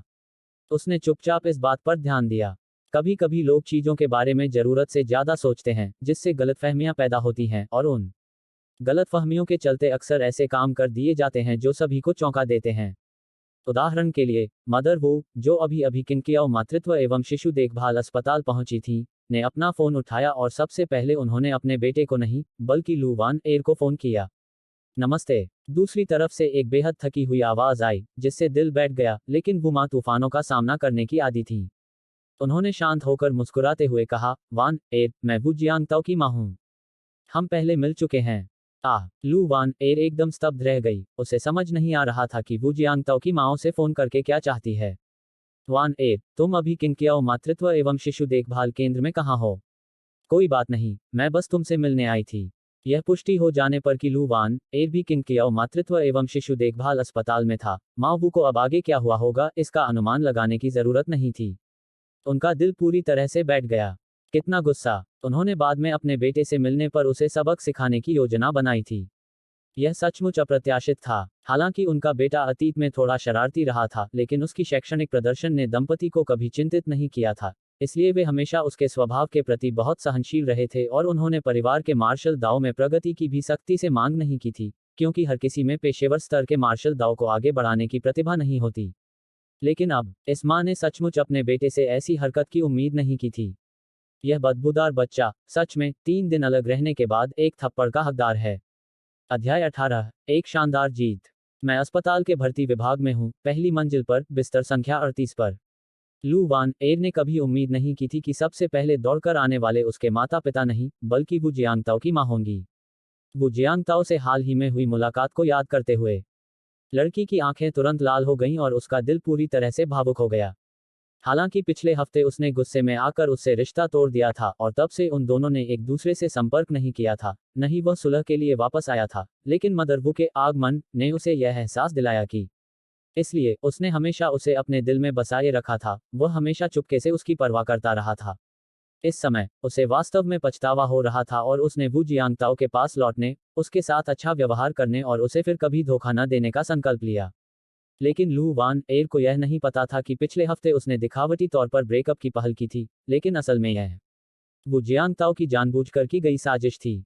जी हाँ, क्योंकि एक दुर्घटना के दौरान उसने गलती से टेस्ट स्ट्रिप पर 2 लाइनें देख ली थीं। समय के आधार पर उन्होंने निष्कर्ष निकाला कि यह उनका नहीं था। इसलिए पिछले सप्ताह हुए झगड़े के दौरान दोनों ने अप्रत्यक्ष रूप से संबंध तोड़ लिए। लू वान एर की धीमी, कमजोर आवाज सुनकर माँ वू ने अपने दिल में उमड़ रहे गुस्से को दबा लिया। एक हाथ में बड़ा सूटकेस लिए वह जल्दी से भर्ती विभाग की पहली मंजिल पर पहुंची, 38 नंबर का कमरा ढूंढा और अंदर चली गई। Aunty, aunty! अस्पताल के बिस्तर पर लेटी लू वान एर ने उन्हें अंदर आते देखा और जल्दी से उठने की कोशिश की, लेकिन माँ वू तेजी से आगे बढ़ी और धीरे से उनके कंधे पर हाथ रख दिया। लू वान एर अनजाने में वापस लेट गईं, उनकी आंखें लाल थीं और उन्होंने माँ वू के दुखी चेहरे को देखते हुए सिसकते हुए कहा, आंटी, मुझे माफ कर दीजिए। उसकी माफी का मतलब था, मैंने वू जियांगताओ से रिश्ता तोड़ लिया। बच्चे, माफी मत मांगो, तुमने बहुत कष्ट सहा है। मदर वू के माफी मत मांगो का मतलब था, उस लड़के ने तुम्हें शादी से पहले गर्भवती कर दिया और तुमने सर्जरी भी करवाई। हम खुद को बचाने की रणनीति। तभी दरवाजे पर एक लंबा चौड़ा आदमी दिखाई दिया और एक अधीर आवाज सुनाई दी, मैं तुमसे कह रहा हूं, लू वान एर, तुम्हारे अभिनय की भी एक सीमा होती है। क्या तुम सचमुच मुझसे अंत तक लड़ना चाहती हो? तुम बदमाश हो। यह आवाज सुनकर माओवू का दबा हुआ गुस्सा फूट पड़ा। वह घूमी, तेजी से एक कदम आगे बढ़ी और नए आने वाले के सिर पर जोरदार थप्पड़ मारा। ताड़ के पेड़ से आती हवा उसके सिर के पास पहुंच गई। है, यह उसका बेटा नहीं है। क्रोध से भरी हुई माओवू ने अपनी पूरी ताकत लगा दी, लेकिन फिर भी वार वांग युआन के बाएं गाल पर जोरदार लगा। वांग युआन के पैर जमीन से ऊपर उठ गए और वह हवा में 720 डिग्री घूमे, फिर पिया की आवाज के साथ गलियारे के दूसरी ओर की दीवार से चिपक गए और फिर धीरे धीरे आटे के लोहे की तरह नीचे फिसल गए। क्या कौशल है! किसी व्यक्ति को मारना जैसे कोई पेंटिंग टांग रहा हो। बीच बचाव करने के लिए उसके पीछे आए पुलिस अधिकारी हक्का बक्का रह गए। तुम्हारे साथ क्या गड़बड़ है? तुम लोगों को ऐसे कैसे मार सकते हो? हालांकि इस आदमी को मार पड़नी ही चाहिए थी, लेकिन कम से कम तब तक इंतजार करो जब तक मैं वहां मौजूद न रहूं। उसे छोड़ो। अस्पताल के बिस्तर पर लेटी लू वान एर भी अवाक रह गई। उसने पहली बार ऐसा दृश्य देखा था जो आमतौर पर पेशेवर अखाड़ों में ही देखने को मिलता है।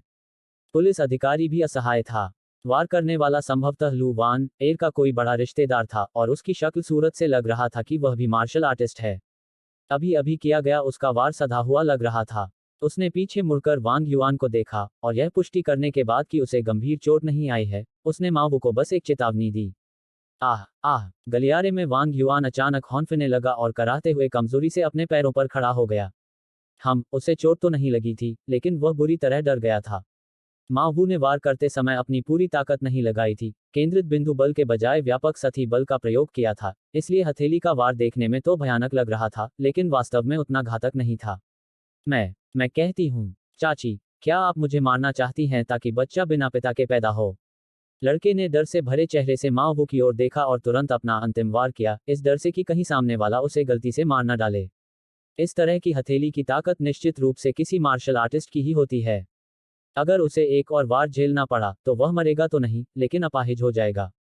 उसी समय उसने मन ही मन कोसते हुए कहा, कमीने, मेरे परिवार ने मुझे बचपन से कभी इस तरह नहीं पीटा।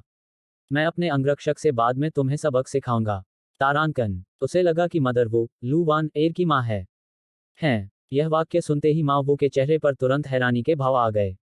वार्ड के अंदर लू वान एर की आंखों में भय की एक झलक दिखाई दी।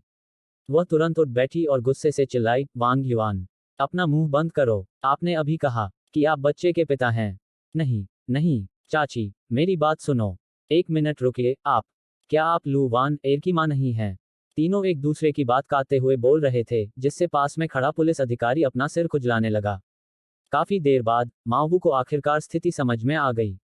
लू वान एर की गर्भावस्था का उसके बेटे से कोई लेना देना नहीं था। ऐसा लग रहा था कि यह यहीं खड़े वांग युआन नाम के इस लड़के की वजह से थी। वह लंबा और हट्टा कट्टा था और उसका शरीर उसके बेटे से इतना मिलता जुलता था कि वह लगभग गलत व्यक्ति को थप्पड़ मार बैठी थी। उसके कपड़ों से लग रहा था कि वह किसी अमीर परिवार से है, लेकिन उसकी झुकी हुई मुद्रा को देखकर तो साफ था कि वह उसके बेटे से बिल्कुल अलग था। इसके अलावा लू वान एर के साथ इस लड़के के रिश्ते को देखते हुए न केवल उसका थप्पड़ गलत व्यक्ति को नहीं लगा, बल्कि वास्तव में उसने उसे बहुत हल्के से मारा था। हा, ये तो बहुत मजेदार है। लू वान एर, क्या तुम पागल हो गई हो? अगर सच में ये मेरा बच्चा नहीं था तो तुमने मुझे चेकअप के लिए अस्पताल क्यों बुलाया? अब क्या बात है? ओह, अब समझ में आया। वांग युआन मूर्ख नहीं था। वह तुरंत लू वान एर की चाल समझ गया और उसने सीधे उसका पर्दाफाश करते हुए कहा, तुम वू जियांगताओ को अपना नौकर बनाने की योजना बना रही थी। हा। खटखट। तारांकन। बिस्तर पर लेटी लू वान एर ने बगल की मेज से थमस फ्लास्क उठाया और उसे जोर से पटक दिया। फ्लास्क निशाने पर लगा और गर्म पानी की बौछार हो गई। वांग युआन समय रहते बच नहीं पाया और पूरी तरह भीग गया। वह तुरंत चीखते हुए उठ खड़ा हुआ। उसके बगल में खड़े पुलिस अधिकारी और मदर वू ने फुर्ती से खुद को बचा लिया और गर्म पानी से बाल बाल बच गए। अच्छा, वान प्र, जब तुम दोनों के बीच ऐसी स्थिति है तो मुझे लगता है कि अब मुझे जाना चाहिए। मैं तुम दोनों को बुढ़ापे तक 100 साल तक सद्भाव और खुशी की कामना करता हूँ। उस वाक्य को पीछे छोड़ते हुए मदर वू सीधे दरवाजे से बाहर निकल गईं। तभी उन्हें एहसास हुआ कि उनका सूटकेस अभी भी कमरे के अंदर ही है। इसलिए कमरे में मौजूद तीनों लोग उन्हें हैरानी से देखते रहे जब उन्होंने अपना चेहरा या शरीर दिखाए बिना एक हाथ कमरे के अंदर डाला, हैंडल पकड़ा और झट से सूटकेस को खींच लिया। गड़गड़ाहट गड़गड़ाहट गड़गड़ाहट। कदम कदम कदम। तारांकन सूटकेस के पहियों के जमीन पर लुढ़कने की आवाज और उसके जल्दबाजी भरे कदमों की आहट दूर होती चली गई। पफ। पुलिस अधिकारी खुद को रोक नहीं पाया और उसने अपनी मुट्ठी होठों पर दबा ली, मानो हंसी से फूट पड़ा हो। अहम, उसने सोचा, मैं एक पेशेवर हूं, अगर मैं कहता हूं कि मैं नहीं हंसूंगा, तो मैं नहीं हंसूंगा जब तक कि मजबूरी न हो जाए। तारांकन। उसके बगल में वांग युआन के चेहरे पर एक व्यंग्यपूर्ण मुस्कान आ गई। पानी अभी अभी उबला नहीं था, वरना वह सिर्फ हल्का सा जलने से लाल नहीं होता, वह जमीन पर मरा पड़ा होता। अस्पताल के बिस्तर पर झुकी हुई लू वान एर निराशा से भरी हुई थी और लगातार रो रही थी। यह स्पष्ट नहीं था कि वह अपनी दुर्भाग्यपूर्ण परिस्थितियों पर रो रही थी या इसलिए रो रही थी क्योंकि उसका आदर्श सफाईकर्मी चला गया था। अध्याय 19। माँ, मेरी जान बख्श दो। वसंत ऋतु में सैकड़ों फूल खिलते हैं, शरद ऋतु में चंद्रमा दिखाई देता है। गर्मी में ठंडी हवाएं चलती हैं, सर्दियों में बर्फ गिरती है। यदि मन में कोई अनावश्यक बात न हो, यह धरती पर सबसे अच्छा मौसम है। फोन की घंटी बजी। वू जियांगताओ ने फोन उठाया, देखा कि उसकी माँ का फोन है, और उसने तुरंत जवाब दिया। बदबूदार बच्चे, आखिर तुम्हारे साथ क्या हो रहा है? तुमने तो मुझे और अपनी माँ को लगभग बर्बाद ही कर दिया था। शुक्र है, अभी अभी तुमने ऐसा नहीं किया। क्या तुमने लू वान एर से रिश्ता तोड़ लिया? वू जियांगताओ, रुको, माँ को इसके बारे में कैसे पता चला? अचानक मिली कठोर डांट और उन बेतुके वाक्यों ने उसे पूरी तरह से स्तब्ध कर दिया। माँ आखिर कर क्या रही थी? छोड़ो, तुम अभी किंगकियाओ मातृत्व एवं शिशु स्वास्थ्य अस्पताल में कहाँ हो? मैं अस्पताल विभाग की तीसरी मंजिल पर, बिस्तर संख्या 3 पर हूँ। तुम वहीं रुको, मैं आ रहा हूँ। माँ के लहजे से लग रहा था कि क्या उनके साथ कोई अप्रिय घटना घटी है। वो जियांगताओ थोड़ा असहज महसूस कर रहा था। जब वह बाद में चेन जून और दोनों बच्चों को देखेगी, तो उसे पता नहीं था कि उसकी क्या प्रतिक्रिया होगी। एक थप्पड़, या फिर पिटाई? शायद नहीं। आखिर वो अब दादी बन चुकी हैं। कुछ देर बाद, सूटकेस धकेलती हुई एक जानी पहचानी आकृति वार्ड के दरवाजे पर दिखाई दी। माँ को आते देख, वो जियांगताओ झट से उठ खड़ा हुआ और चापलूसी भरे भाव से उनका अभिवादन करने के लिए उनके पास चला गया। माँ, तुम यहाँ हो? माँ वू ने बच्चे की तरफ देखा। उनका चेहरा शांत था, लेकिन दिल की धड़कन तेज हो गई। इस बच्चे का रवैया, यह तो हमेशा ऐसा ही करता था जब कोई बड़ी मुसीबत खड़ी करता था। अपने बेटे के पीछे वार्ड में प्रवेश करते हुए, वह बिस्तरों के नंबरों के अनुसार आगे बढ़ी। बिस्तर 2, बिस्तर 3। उसकी आंखें चमक उठीं। कितनी खूबसूरत युवती है। माँ वू मन ही मन चौंक उठी और झट से आगे बढ़ी। वू जियांगताओ ने बगल से उनका परिचय कराते हुए कहा, माँ, ये चेन जून है, चेन जून। ये मेरी माँ है। शाओ चेन, आओ, बताओ, मेरे जियांगताओ ने तुम्हारा क्या बिगाड़ा है? बाद में देखना मैं उसकी पिटाई कैसे करती हूँ। बोलते हुए माँ वू ने चारों ओर नजर डाली। माहौल अच्छा था, एकदम साफ सुथरा, और यहाँ 2 छोटे बच्चे थे। रुको, रुको, छोटे बच्चे, 2 नन्हे बच्चे। माँ वू पूरी तरह से स्तब्ध रह गईं, उनकी निगाहें पालने में लेटे 2 प्यारे नन्हे बच्चों पर टिकी हुई थीं। उसी क्षण, छोटी बहन ने बड़े प्यारे अंदाज में अपना सिर पीछे की ओर झुकाया और जम्हाई ली। ये हैं। उसने चेन जून को खाली निगाहों से देखा, फिर अपने बेटे की ओर मुड़कर पूछा, ये किसके बच्चे हैं और इन्हें यहाँ क्यों रखा गया है? नहीं, ऐसा नहीं हो सकता। ये कैसे संभव है? काफी देर बाद, माँ वू आखिरकार संभली और चेन जून की ओर देखकर बोली, क्या ये दोनों छोटे बच्चे तुम्हारे हैं? उसने सिर हिलाकर कहा, जी आंटी, ये दोनों बच्चे जियांगताओ और मेरे हैं। माँ के चेहरे पर अब भी अविश्वास का भाव था। जब उसने अपने बेटे की ओर मुड़कर देखा, तो उसने शर्माते हुए मुस्कुराते हुए कहा, माँ, चेन जून सच कह रहा है। अगले ही पल, उसने हाथ बढ़ाकर अविश्वसनीय सटीकता के साथ वू जियांगताओ का कान पकड़ लिया और उसे 180 डिग्री घुमा दिया। आह आह, माँ, दर्द हो रहा है। दर्द हो रहा है। मरोड़ना बंद करो, मरोड़ना बंद करो। जी हाँ, यह सपना नहीं था, यह सचमुच हो रहा था। हे, माँ वू ने यह पुष्टि करने के बाद कि यह सपना नहीं था, ताना मारते हुए कहा, तुम्हें पता है दर्द होता है। इतनी बड़ी बात, और तुमने अब तक मुझसे इसे छिपाने की हिम्मत की। बच्चे, तुम बड़े ही साहसी हो गए हो, है ना? तुमने मार्शल आर्ट में महारत हासिल नहीं की, लेकिन तुम एक बदमाश बनने में माहिर हो गए हो। मुझे बताओ, आखिर हुआ क्या था? मुझे तो कल ही पता चला। ये कैसा बहाना है? अगर उसने ऐसा न कहा होता तो बेहतर होता। जैसे ही उसने ऐसा कहा, मावू के हाथ में घुमाव का कोण तुरंत कई डिग्री बढ़ गया। आह आह आह आह, आंटी, आंटी, नहीं, इसका उससे कोई लेना देना नहीं है। मैंने ही उसे नहीं बताया था। कृपया शांत हो जाए, कृपया शांत हो जाए। हमारी बात सुनिए। चेन जून ने तुरंत हस्तक्षेप किया और स्पष्टीकरण दिया। मावू के चेहरे पर गुस्सा थोड़ा कम हुआ, लेकिन उन्होंने हार नहीं मानी। यह अब भी स्वीकार्य नहीं है। मैं जानती हूं कि गर्भावस्था के 10 महीने एक महिला के लिए कितने कठिन होते हैं। उसने एक पुरुष के रूप में अपना कर्तव्य निभाने में विफल रहा। बस तुम इंतजार करो, मैं तुम्हें दिखाती हूँ कि मैं तुमसे कैसे निपटूंगी। माँ, मेरी जान बख्श दो। माँ वू ने वू जियांगताओ को कान पकड़कर गलियारे में घसीटा और उसे जमकर फटकारा, जिससे उसकी आंखों में आंसू आ गए। हम तुमसे बाद में फिर निपटेंगे। अपनी बात खत्म करने के बाद भी उसने एक कठोर धमकी दी और फिर वार्ड में वापस चली गई। वह बिस्तर के पास पहुंची और चेन जून को देखकर खुशी से बोली, मैं उस बदमाश को बाद में ठीक से सबक सिखाऊंगी।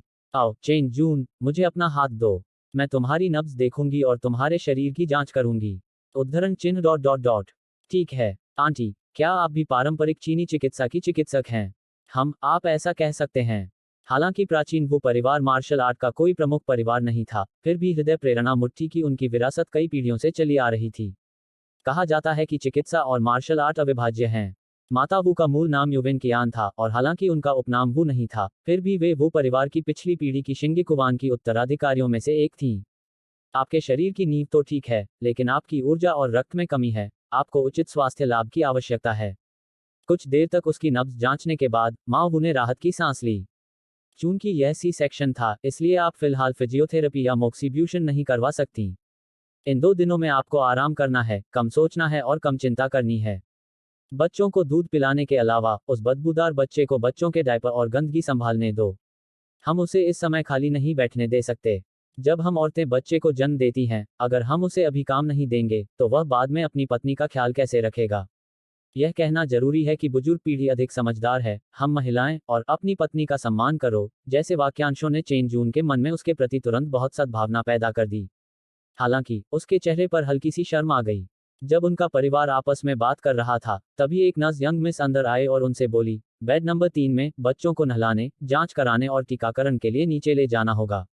अगर बच्चों को अभी अभी खाना खिलाया गया है, तो थोड़ी देर इंतजार कीजिए। ओह ठीक है। वू जियांगताओ अनजाने में उठ खड़ा हुआ और बोला, मैं चलता हूँ।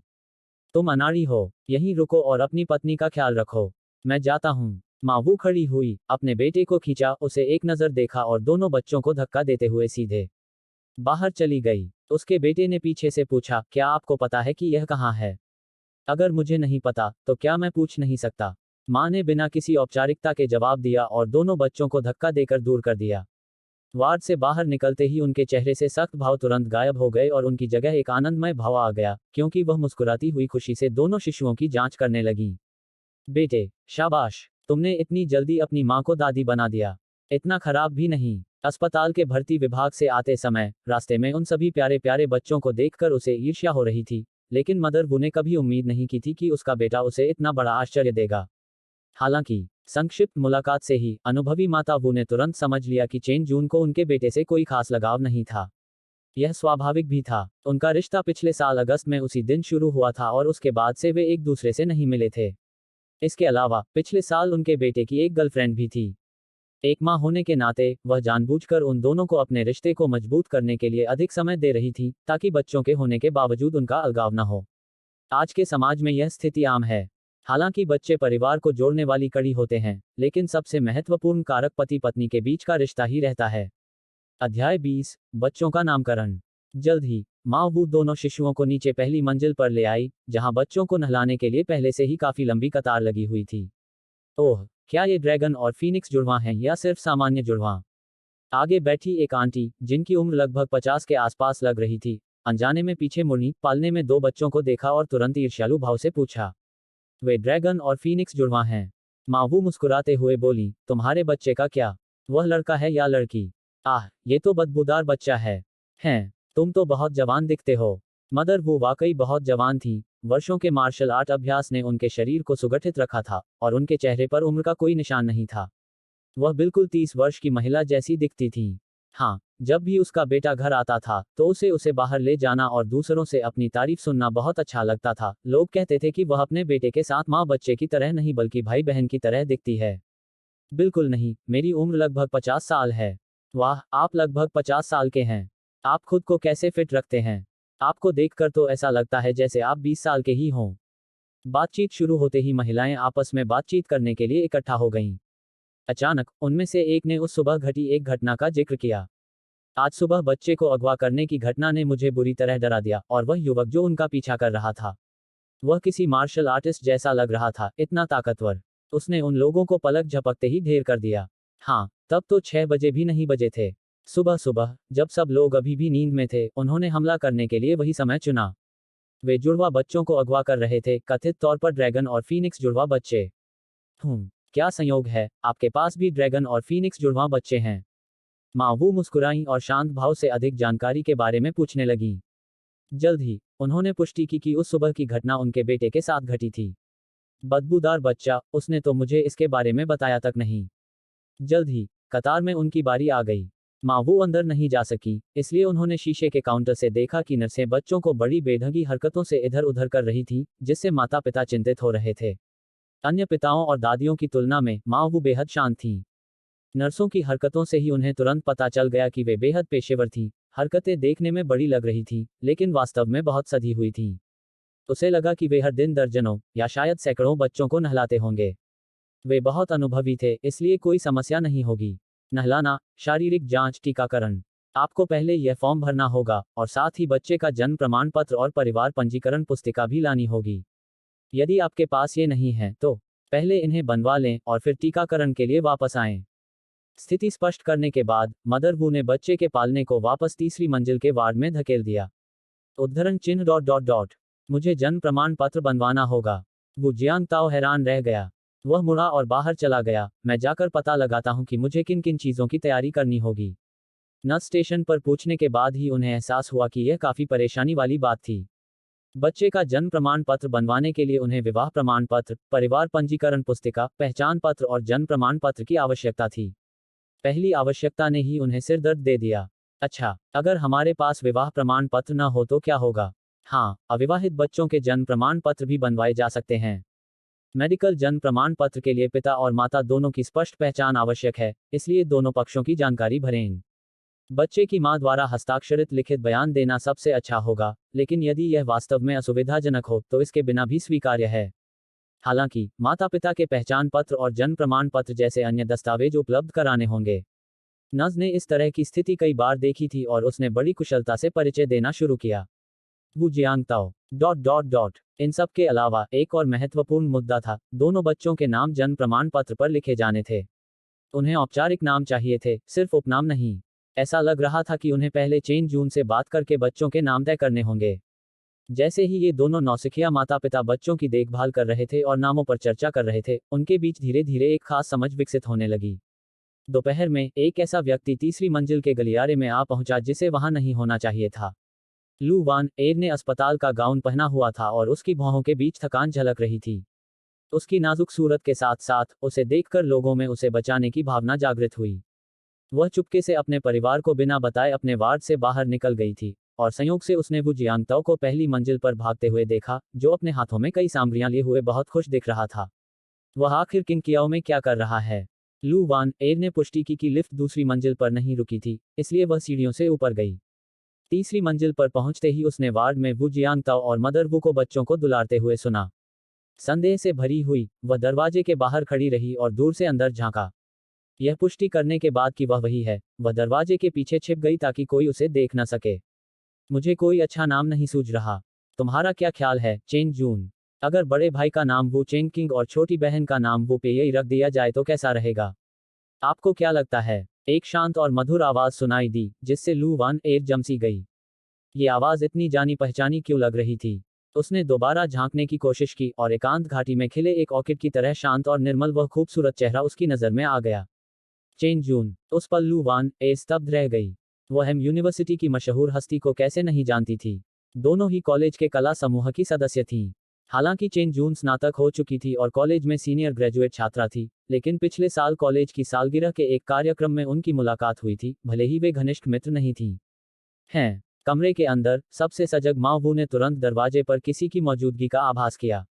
उनकी दृष्टि लू वान एर पर पड़ी और वह भी चौंक गईं। लू वान एर एक पल के लिए स्तब्ध रह गईं, लेकिन तुरंत संभलकर पीछे हट गईं। वाह, कितने अच्छे नाम हैं। एम विश्वविद्यालय के स्नातक छात्र के लिए बिल्कुल उपयुक्त। हम, पिता वू जियांगताओ, बड़े भाई वू चेंकिंग, छोटी बहन वू पेयई। ये नाम बहुत अच्छे लगते हैं और बिल्कुल सही हैं। माँ वू ने अचानक कहा। मुझे भी ऐसा ही लगता है। वू जियांगताओ को भी ये नाम बहुत पसंद आए। चेन जून की ओर देखते हुए उन्होंने कहा, क्यों ना हम बच्चों के लिए ये नाम रख लें। लेकिन क्या आप वाकई नहीं चाहते कि बच्चे आपका उपनाम लें? अगर आप चाहते हैं, तो मुझे कोई आपत्ति नहीं है। इसकी कोई जरूरत नहीं है। आखिर आप ही तो बच्चों के पिता हैं। चेन जून मुस्कुराया। बच्चों के नामकरण के लिए उसने एक ज्योतिषी से भी सलाह ली थी। अगर इस बार वो जियांगताओ प्रकट न होते, तो निश्चित रूप से उन्हें उसका उपनाम दिया जाता और उनके नाम बदल दिए जाते। लेकिन वह सबसे नाजुक समय पर प्रकट हुए और उन्होंने माँ और दो बच्चों तीनों का बड़े ध्यान से ख्याल रखा। उसने अपनी शुरुआती योजना छोड़ दी और उपनाम चेन को बदलकर वो कर दिया। Tap tap tap. अचानक दरवाजे से घबराए हुए कदमों की तेज आवाज आई। ऐसा लग रहा था जैसे कोई बहुत परेशान होकर भाग रहा हो। माँ वू समझ गई थी कि क्या हो रहा है। वही वू जियांगताओ और चेन जून ने दरवाजे की ओर हैरानी भरी निगाहों से देखा। लू वान ए, जो बेहाल होकर भाग रही थी, उसे ऐसा लगा जैसे बिजली का झटका लगा हो। उसका पूरा दिमाग सुन्न हो गया था। क्या सच में उसके बच्चे हैं? और चेन जून के साथ? कब से? इस समय उसका पूरा दिमाग उथल पुथल में डूब गया।